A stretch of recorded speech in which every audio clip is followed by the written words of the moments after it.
Olá pessoal, aqui é a professora Deriane Gomes e hoje nós vamos falar sobre a morfologia e o ciclo biológico do Dictyocaulus vivíparos. Bom pessoal, o Dictyocaulus vivíparos, ele é um parasito bastante interessante, porque ele causa uma bronquite parasitária em bovinos, em outros animais também, mas principalmente em bovinos. E claro, por conta dessa bronquite, esses pacientes vão apresentar sinais clínicos respiratórios, como tosse.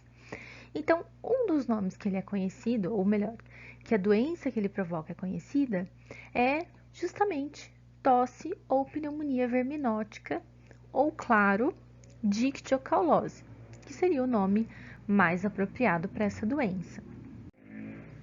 Então, como que ele provoca essas alterações respiratórias? Justamente pelo fato dele se localizar em trato respiratório, principalmente aí traqueia e brônquios, em especial nos lobos diafragmáticos dos pulmões. Ele pode acometer ruminantes, tanto bovinos quanto ovinos e caprinos, equinos e ainda asininos. Então, as nossas espécies de importância são o Dictyocaulus vivíparos, que acomete bovinos e também cervídeos. O Dictyocaulus filaria, que acomete ovinos e caprinos, e o Dictyocaulus arnfield, que acomete asininos e equinos. Morfologicamente, o Dictyocaulus ele se apresenta como um parasito bastante delgado, filiforme e que tem um comprimento médio, aí de aproximadamente 8 centímetros. Então, nem é um parasito tão pequeno, nem é um parasito tão grande. A sua localização e o comprimento já são suficientes para a gente chegar a um diagnóstico, tá? Eles são parasitos aí bem capilariformes, né? Que acabam se enovelando no trato respiratório. Em relação à sua boca, ele tem um orifício oral simples, com 4 lábios, não dá para nós vermos muito bem, mas não tem cápsula bucal, não tem nenhuma estrutura muito chamativa na cavidade oral.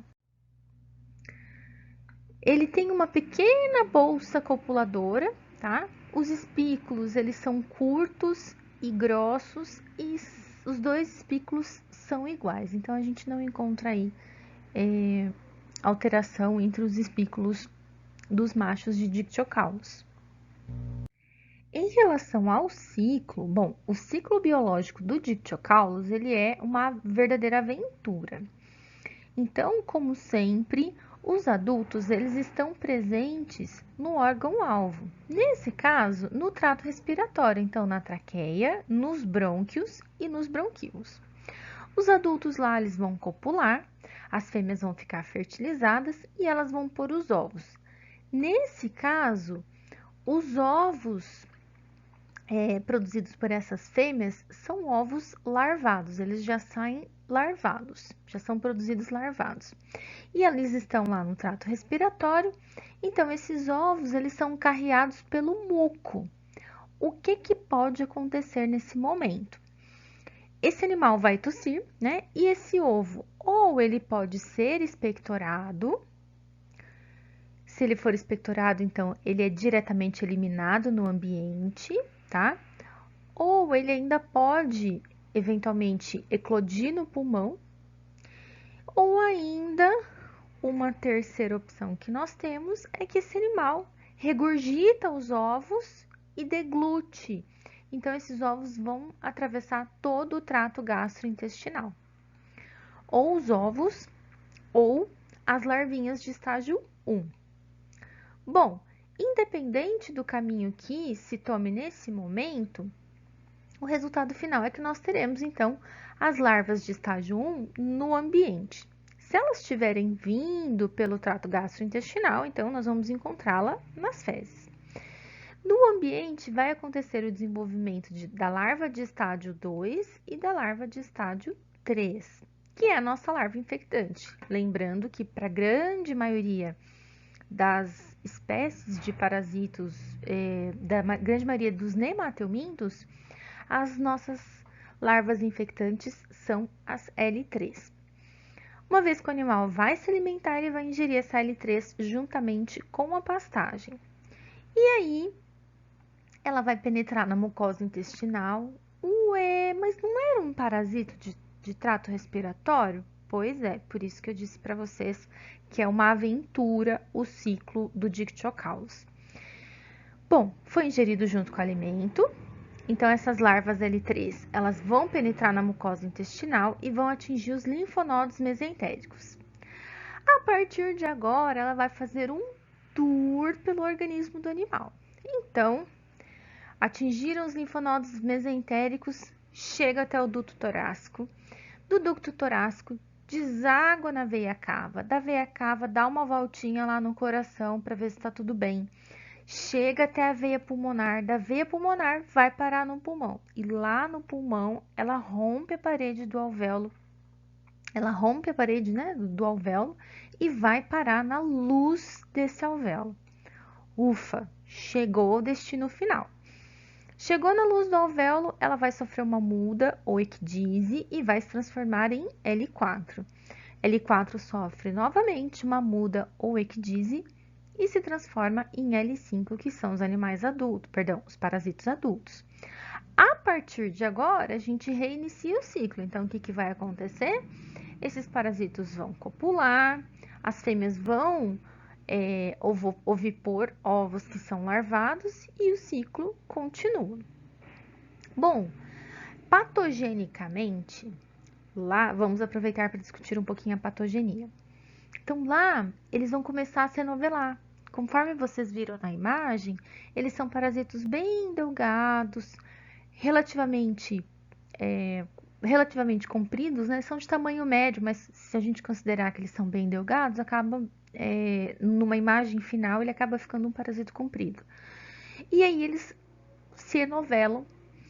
Uma resposta que a gente tem em trato respiratório é a produção de muco. Então, se eu tenho um agente estranho, um corpo estranho, o trato respiratório responde produzindo muco. É o que vai acontecer aqui, gente, né? Então, eu vou ter um enovelado de parasitos juntamente com o muco, e isso vai levar a outros sintomas. Então, esse animal vai tossir na tentativa de eliminar esses parasitos, de eliminar o excesso de muco também.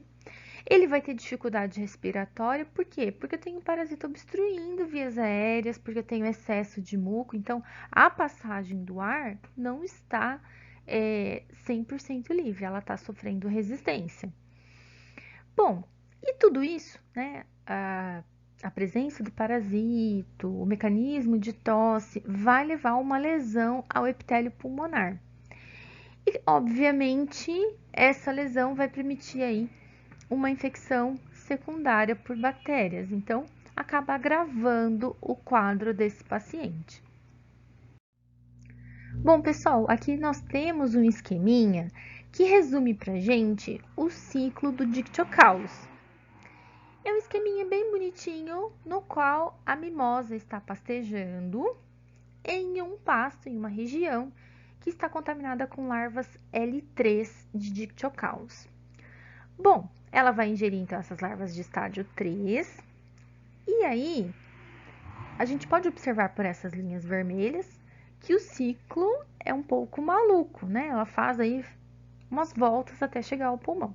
Então, essas voltas que eu digo para vocês que é o período que o parasito está fazendo um tour pelo organismo do animal. Então, uma vez que essa larva foi ingerida, ela vai chegar até o intestino.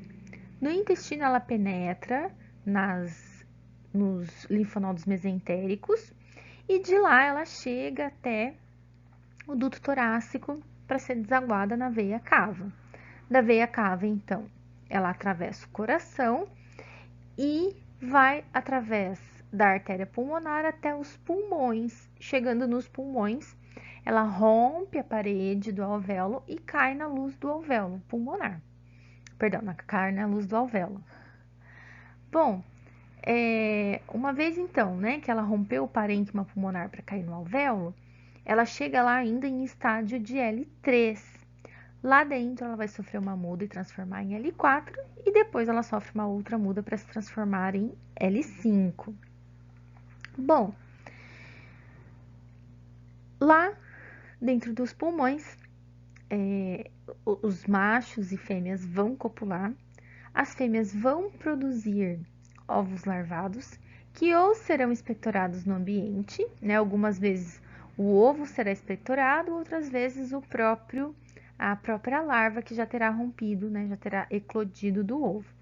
Outras vezes ela pode regurgitar, deglutir essa larva, e essa larva vai atravessar todo o trato gastrointestinal e ser eliminada através das fezes. No ambiente, vai acontecer então o desenvolvimento de L1, L2 e L3. E essa L3 vai ser ingerida por um novo animal, encerrando assim o ciclo. Uma característica bastante interessante das larvas de Dictyocaulus é que elas apresentam esses grânulos enegrecidos. Então, quando a gente encontra essas larvas nas fezes, a gente já consegue identificar que são de Dictyocaulus.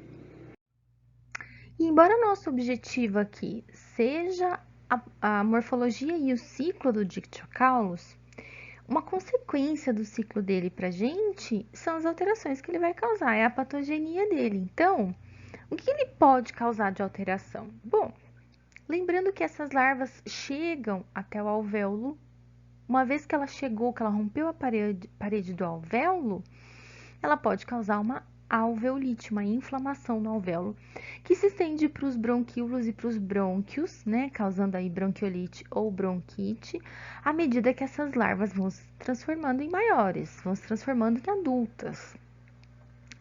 E a presença dessas larvas, juntamente com o tampão, né, de muco, vai causar o quê? Tamponamento, vai causar obstrução da luz, né, da abertura desses bronquíolos, impedindo aí a passagem de ar. Então, no caso de um animal que esteja maciçamente infectado, ele pode vir a óbito por insuficiência respiratória. Bom, é mais comum também em animais mais jovens, principalmente naqueles animais que estão pastejando pela primeira vez, mas pode acontecer em animais de outras faixas etárias, muito embora os adultos venham a adquirir imunidade. Então, é mais comum nos jovens mesmo. Bom, pessoal, por hoje é isso. Qualquer dúvida, fiquem à vontade para falar comigo e até a próxima.